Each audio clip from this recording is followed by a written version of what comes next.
বয়সকে স্রেফ একটি সংখ্যা বানিয়েই যিনি মাঠে নামলেই নতুন রূপকথা লিখেন তিনি লিওনেল মেসি। আর্জেন্টিনার জাতীয় দলের হয়ে সম্ভাব্য সবকিছু জেতার পরও তাকে ঘিরে ফুটবল বিশ্বের কৌতূহল একটাই, মহাকাব্যের শেষটা ঠিক কোথায়। কিন্তু ফুটবল বিশ্ব কি এত সহজে প্রস্তুত মেসিকে বিদায় জানাতে? উত্তরটা হয়তো এক বাক্যেই না। 72 ঘন্টা ময়েশ্চার লক সমৃদ্ধ লিলি হুইপড শিয়া মিস্টিক গ্লোয়িং বডি ওয়াশ। শিয়া বাটারের গুডনেস স্কিন রিপেয়ার করে রাখে সফট ও গ্লোয়িং, ছড়িয়ে দেয় লং লাস্টিং ফ্রেগন্যান্স।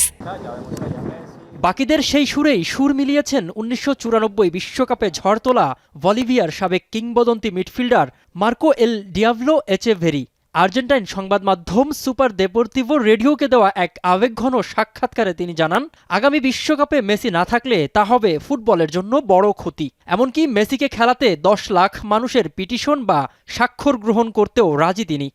আমি তাকে পরবর্তী বিশ্বকাপে খেলতে দেখতে চাই। আশা করি সে অবসর নেবে না। তার আগামী বিশ্বকাপে থাকাটাই উচিত। সে যদি খেলতে না চায় তবে তাকে রাজি করাতে আমি ১০ লাখ মানুষের স্বাক্ষর সংগ্রহ করতেও প্রস্তুত।